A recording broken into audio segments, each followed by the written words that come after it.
बिस्मिल्लाहिर्रहमानिर्रहीम। अस्सलाम वालेकुम डियर स्टूडेंट्स, उम्मीद है कि आप सब खैरियत से होंगे। 10th क्लास कंप्यूटर साइंस की लेक्चर सीरीज़ में आज हमने चैप्टर नंबर 4 की जो है एक्सरसाइज उसका सोल्यूशन देखना है, जिसके अंदर एक्सरसाइज के अंदर MCQs, short question, long question जो हैं ये सारे हमने देखने हैं। खास तौर पे जो मोस्ट इंपॉर्टेंट लॉन्ग क्वेश्चंस हैं जिसके अंदर प्रोग्राम्स हैं वो हमने समझने भी हैं, मैं आपको समझा भी दूंगा और उनका सोल्यूशन भी यहाँ पर दिखा दूंगा। और इसके अलावा अगर आपको नोट्स चाहिए ईजी वर्डिंग में तो स्क्रीन पे नंबर चल रहा है, आप कॉन्टैक्ट कर सकते हैं, जिसके अंदर ये सारी चीज़ें ऑलरेडी सॉल्व्ड हैं और इजी वर्डिंग में शॉर्ट क्वेश्चन, लॉन्ग क्वेश्चन और एडिशनल शॉर्ट और एमसीक्यूज भी एडेड हैं, जिसमें से आपका इंशाल्लाह सारा पेपर जो है वो कवर हो जाएगा। पेपर की फुल फ्लेज तैयारी हो जाती है। तो ये वही नोट्स ही मैंने ओपन किए हुए हैं, यहीं से आप लोगों को मैं इसका सोल्यूशन भी दिखा रहा हूँ एक्सरसाइज का। तो ये सॉल्व एक्सरसाइज वाला पोर्शन है चैप्टर नंबर 4 का। इसके अंदर सबसे पहले हम एमसीक्यूज की बात करते हैं। तो एमसीक्यूज बहुत ही आसान है। सबसे पहला एमसीक्यू है कि what does the range function do in Python. Python के अंदर रेंज फंक्शन क्या करता है? तो सिंपल ये है कि सीक्वेंस ऑफ नंबर्स को चलाने के लिए इस्तेमाल होता है और ये यूज़ होता है फॉर लूप के अंदर। तो ये बी ऑप्शन इसका करेक्ट है कि creates a sequence of numbers. ये नंबर्स का सीक्वेंस क्रिएट करता है, जिसके अंदर हम स्टार्टिंग नंबर बताते हैं, लास्ट उसकी लिमिट बता देते हैं और स्टेप बता देते हैं। ये हमने लेक्चर पढ़ा हुआ है, रेंज फंक्शन का एक प्रॉपर लेक्चर है। उसके बाद है what is the output of below code. ये जो कोड लिखा हुआ है इसकी आउटपुट क्या होगी? काउंट इज इक्वल्स टू 0, ये एक वेरिएबल है। उसके बाद लिखा है फॉर आई इन रेंज 2। इसका मतलब क्या है कि आई इन रेंज 2 का क्या मतलब है कि 1 तक चलेगा। ठीक है, 0 से स्टार्ट होगा और 1 तक चलेगा, 0 और 1 यानी 2 दफ़ा ये चलना है सिर्फ। और फिर इसके अंदर एक और लूप लगा हुआ है, ये इनर लूप है जो कि इतना लगा हुआ है और ये लिखा है फॉर जे इन रेंज 3।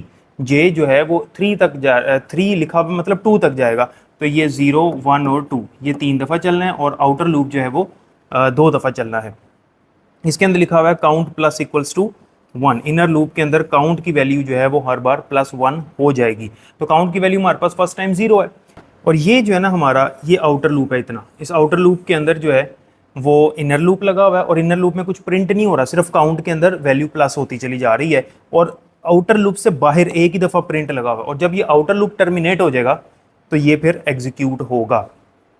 अच्छा, अब मैंने आपको एक आसान तरीका बताया हुआ है। मैंने आपको बताया हुआ है अगर आपने नेस्टेड लूप वाला लेक्चर अटेंड किया हुआ है ना तो फिर ये वाला एमसीक्यू जो है वो 1 सेकंड के अंदर हो जाएगा। इसको आइटरेट करने की ज़रूरत नहीं है।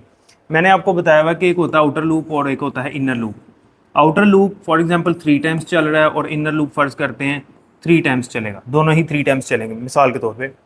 तो आउटर लूप के अंदर जब फर्स्ट टाइम आएगा, आउटर लूप की फर्स्ट आइटरेशन है, तो इनर लूप ने 3 दफ़ा कंप्लीट होना है। ठीक है, जब ये 3 दफ़ा चल जाएगा, आइटरेट हो जाएगा, उसके बाद आउटर लूप दूसरी दफ़ा चलेगा, फिर इनर लूप फिर उसको नए सिरे से मिला, इनर लूप फिर 3 दफ़ा चलेगा, फिर आउटर लूप तीसरी दफ़ा चला, इनर लूप फिर 3 दफ़ा चलेगा। यानी टोटल जो है इनर लूप जो है वो कितनी दफ़ा चल चुका होगा? जब आउटर लूप की फर्स्ट आइटरेशन थी तो इनर लूप 3 दफ़ा चला, फिर आउटर लूप की दूसरी आइटरेशन थी, इनर लूप फिर 3 दफ़ा चला, आउटर लूप की तीसरी और आखिरी आइटरेशन थी, इनर लूप फिर 3 दफ़ा चला। तो ये कितनी दफ़ा हो गया? 9 टाइम्स। तो इनर लूप के अंदर जो भी स्टेटमेंट है वो 9 टाइम्स चलेगी।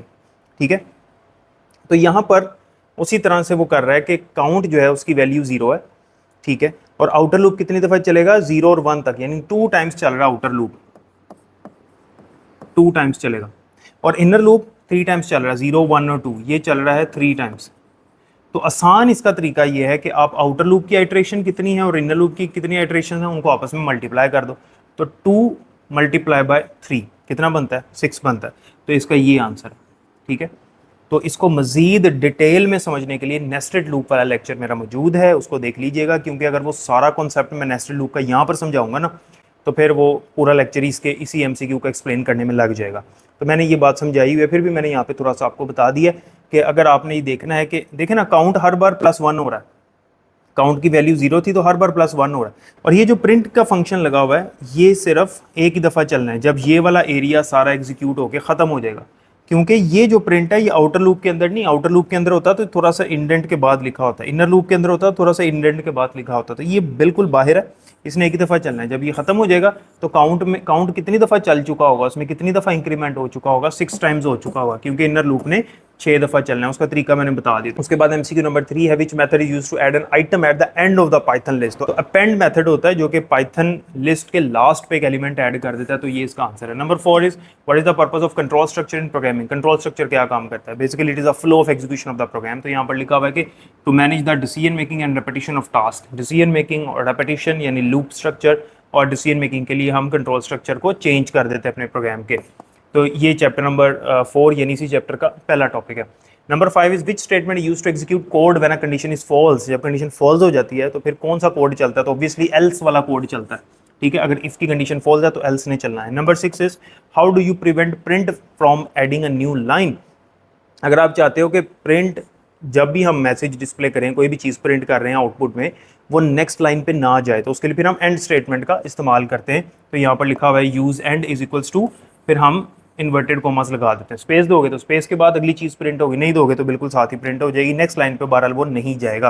और अगर हमने नेक्स्ट लाइन पे भेजना है खुद, तो फिर हमने लिखना होता है प्रिंट और ये ब्रैकेट। तो ये एमसीक्यू भी पूछा जा सकता है आपसे, ये एडिशनल एमसीक्यू के अंदर मैंने ऐड किया हुआ है। Which library is use to generate random numbers. तो ऑब्वियसली रैंडम नंबर जनरेट करने के लिए हमने रैंडम लाइब्रेरी पढ़ी थी, और एक हमने स्टैटिस्टिक्स पढ़ी थी जो कि स्टैटिस्टिकल बेसिक कैलकुलेशंस के लिए इस्तेमाल होती है। उसके बाद नंबर 8 एमसीक्यू है what does list dot append do. List dot append अगर हम लिखें तो ये क्या करेगा, ऑब्वियसली सिंपल है कि जो लिस्ट है उसके लास्ट पे एक आइटम ऐड कर देगा, add an item to the end. Number 9 is what is the purpose of range function. Range function क्या करता है, ये पहले भी हमने देखा, तो इसका जो आंसर है वो क्या है, to generate a sequence of numbers. उसके बाद नंबर 10 है कि which debugging technique involves adding output statements.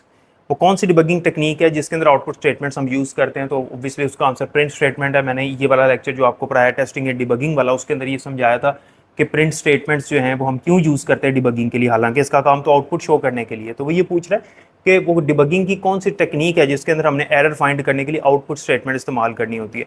तो उसका आंसर जो है वो प्रिंट स्टेटमेंट। हम प्रिंट स्टेटमेंट लगा के देखते हैं कि प्रोग्राम के किस हिस्से पे जाकर वैल्यू चेंज हो रही है, कहाँ पर मसला आ रहा है, ताकि हम डायरेक्टली उस पॉइंट पे पहुंच जाएं, बजाय इसके कि पूरा प्रोग्राम हम रीड करें, एरर को तलाश करें। हम उस स्पॉट पे चले जाते हैं, उस कोड पे चले जाते हैं जहाँ पर वैल्यू चेंज हो रही है। प्रिंट करने से हमें वैल्यू का पता चल जाता है कहाँ पर आके चेंज हुई वैल्यू, कहाँ पर मसला आया। तो ये 10 एमसीक्यूज थे। उसके बाद आते हैं शॉर्ट क्वेश्चन। शॉर्ट क्वेश्चन के अंदर रेंज फंक्शन की डेफिनेशन है जो कि फॉर लूप में इस्तेमाल होता है, मैंने आंसर लिख दिया इसका आसान करके। Difference between append and remove methods. Remove क्या करता है कि पाइथन के अंदर से जो फर्स्ट अकरेंस है उसको रिमूव कर देता है, पाइथन लिस्ट के अंदर से, सॉरी, जो फर्स्ट अकरेंस है उसको रिमूव कर देता है। और अपेंड जो है वो पाइथन लिस्ट के लास्ट पे एक एलिमेंट ऐड कर देता है। डिबगिंग की डेफिनेशन क्या है जी, कि एरर को फाइंड करना, उसको रिमूव करना, इसको हम डिबगिंग कहते हैं। और नंबर 4 है what is the 3 parameters of range function. Range function के 3 पैरामीटर कौन से होते हैं, स्टार्ट, स्टॉप और स्टेप, वो हमने पढ़े में, ये यहाँ पर एक्सप्लेन भी कर दिया। Name 3 list methods in and their purposes. List के 3 मेथड्स और उनके पर्पसेस। तो हमने इसके कोई 4 मेथड्स पढ़े में, जिसके अंदर हमने अपेंड पढ़ा है, रिमूव पढ़ा है, हमने सॉर्ट पढ़ा है, ठीक है। इसके अलावा हमने एक रिवर्स भी पढ़ा था, तो यहाँ पर 3 लिखने, 3 उसने कहा था 3 लिख दिए। How do you import a library in Python. Python के अंदर लाइब्रेरी कैसे इंपोर्ट करते हैं, सिंपल इंपोर्ट का कीवर्ड लिखते हैं और अगर लाइब्रेरी का नाम लिख देते हैं। तो यहाँ पर लिखा है you use the import keyword to follow the by the library name, for example import random, ठीक है, to bring in pre built in tool kits. What is unit testing and why it is important. Unit testing क्या होती है और important क्यों है। Unit testing के अंदर हम हर फंक्शन को अलग अलग टेस्ट करते हैं। Unit testing involves testing individual parts of code. Code के इंडिविजुअल पार्ट को हम यूनिट वाइज चेक करते हैं, उसको by parts, by functions check करते हैं, अलग अलग टुकड़ों में चेक करते हैं, टेस्ट करते हैं, सच एज फंक्शंस। हर फंक्शन को अलग-अलग चला के चेक करते हैं, जैसे मैंने कैलकुलेटर की एग्जांपल दी थी टेस्टिंग एंड डिबगिंग वाले लेक्चर के अंदर के, अगर एक कैलकुलेटर है तो उसके हर फंक्शन को अलग-अलग चला के चेक करेंगे, प्लस अलग करेंगे, माइनस अलग, मल्टीप्लाई और डिवाइड अलग, तो देखेंगे कि सारे फंक्शन अलग अलग सही काम करें कि नहीं करें। इन आइसोलेशन, आइसोलेशन का मतलब यही है कि एक दूसरे के साथ मिलाए बगैर। It is important because it ensures that each small piece works correctly before they are combined. Combine होने से पहले हर पीस जो है, हर फंक्शन अलग-अलग सही काम कर रहा है कि नहीं कर रहा है, इसलिए इसको करना बड़ा ज़रूरी है। How do you access the third element in a list. List के अंदर तीसरा एलिमेंट जो है उसका इंडेक्स नंबर क्या होता है, पहले का 0 होता है ना, तो तीसरे का 2 होगा, 0, 1 और 2। तो तीसरे एलिमेंट को एक्सेस करने के लिए हम सेकंड इंडेक्स नंबर इस्तेमाल करेंगे, क्योंकि ये हमेशा 0 से स्टार्ट होता है। यहाँ पर मैंने आसान करके लिख दिया। What is the purpose of the end parameter in the print. Print के अंदर एंड पैरामीटर हम क्यों इस्तेमाल करते हैं, तो सिंपल है, हम उसको न्यू लाइन में जाने से रोकने के लिए हम एंड पैरामीटर या एंड की स्टेटमेंट इस्तेमाल करते हैं, ये हमने पढ़ा हुआ है। How can we access an element from the list. List के अंदर से कोई एलिमेंट कैसे एक्सेस किया जा सकता है, by using its index number simply, ठीक है। तो यहाँ पर लिखा you access an element by referring to its index number within square brackets, और उसके लिए हम स्क्वायर ब्रैकेट का इस्तेमाल करते हैं। How do you modify an existing list, existing item in a list. Item एक पहले से मौजूदा लिस्ट के अंदर उसको चेंज करना है, ठीक है, उसको हमने मॉडिफाई करना। मॉडिफाई का मतलब होता है चेंज करना। तो उसका तरीकाकार क्या होता है, सिंपली मॉडिफाई करने के लिए हम नाम लिखते हैं लिस्ट का, इंडेक्स नंबर देते हैं जिस इंडेक्स नंबर पे वो आइटम मौजूद है, और नई वैल्यू दे देते हैं, तो वो नई वैल्यू उसको चेंज कर देगी। अच्छा, अब आते हैं लॉन्ग क्वेश्चन की तरफ। लॉन्ग क्वेश्चन में पहला लॉन्ग क्वेश्चन है, explain the different types of decision making statements in Python with examples of each. अब डिसीजन मेकिंग स्टेटमेंट और उसकी जो एग्जांपल्स हैं प्रोग्राम की, इफ़ और इफ एल्स है, वो मैंने आपको बताया हुआ है। ये मैंने यहाँ पर लिख दिया सीधा टॉपिक इन द चैप्टर। तो चैप्टर के अंदर मैंने लॉन्ग क्वेश्चन जो है वो लिखे हुए हैं, तो ये वहाँ पर इसका आंसर मौजूद है नोट्स के अंदर ही। वाइल और फॉर को कंपेयर करना है, ये भी उसके अंदर मौजूद है, थ्योरेटिकल है। और पाइथन लिस्ट है, उसके ऑपरेशंस हैं, ये भी इसके अंदर मौजूद है। और टेस्टिंग एंड डिबगिंग वाला लास्ट टॉपिक है, ये भी आ गया। लाइब्रेरीज वाला आ गया हमारा एक लॉन्ग क्वेश्चन, ये आ गया आपके थ्योरेटिकल लॉन्ग क्वेश्चंस। अब आते हैं प्रोग्राम्स की तरफ, ये ज़रा समझने वाले हैं, ये मेन चीज़ है एक्सरसाइज के अंदर, इसको ज़्यादा टाइम लगेगा, तो इसको ज़रा समझिएगा ध्यान से। मैंने जितना पॉसिबल हो सकता है छोटा प्रोग्राम करके यहाँ पे समझाया हुआ। जैसे ये प्रोग्राम 2 लाइनों में लिखा है, write a Python program using a loop that prints all the odd numbers between 1 and 20। मैंने ये आपको करवाया हुआ पहले, ये मैंने आपको पहले ही करवाया हुआ, जब मैंने आपको फॉर लूप पढ़ाया था तब मैंने पढ़ा दिया था, तो मैंने आपको ये करवा भी दिया था। तो 1 से लेकर 20 तक आपने क्या प्रिंट करने, ओड नंबर्स प्रिंट करने। तो स्टार्ट करना है 1 से, लेकिन जाना है 20 तक, तो 21 लिखेंगे ना रेंज फंक्शन के अंदर, क्योंकि एक नंबर इजाफी बताना होता है। और ओड नंबर्स हैं चूंकि, तो 2 का इजाफा करेंगे, 1 के बाद 3, 1 में 2 प्लस करेंगे तो 3, 3 में 2 प्लस करेंगे तो 5, फिर 7, 9, 11 and so on up to 19। तो यहाँ पर देखें, फॉर आई इन रेंज 1, 21, 2, ये लिखना है आपने, ठीक है। ये इंपॉर्टेंट है लॉन्ग क्वेश्चन के हवाले से ये वाला प्रोग्राम, हालांकि 2 लाइनें हैं सिर्फ इसकी। तो फॉर आई इन रेंज 1, 21, 2 का इजाफा करना, और फिर इसके अंदर यहाँ पे इंडेंट छोड़ के प्रिंट आई की वैल्यू कर देंगे। तो इस तरह से ये ओड नंबर्स प्रिंट करेगा 1 से 20 तक। और अगर वो आपको कहे कि 50 तक ओड नंबर्स प्रिंट करने हैं आपने, तो यहाँ पर आप 51 लिख दें।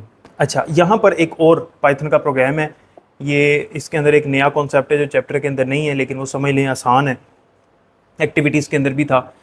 Right a Python programme that performs the following task. एक पाइथन प्रोग्राम बनाना है जो क्या काम करेगा। Number 1, generate a list of 5 random numbers between 1 and 20। 1 से 20 के दरमियान 5 रैंडम नंबर जनरेट करने। अब हमने ये पढ़ा हुआ है कि रैंडम जो लाइब्रेरी है वो एक रैंडम नंबर जनरेट करती है, लेकिन हमने 5 करवाने हैं। उसका तरीका मैं आपको बताता हूँ, एक्टिविटीज़ में भी बताया था, वहाँ पे भी इस तरह का था एक क्वेश्चन।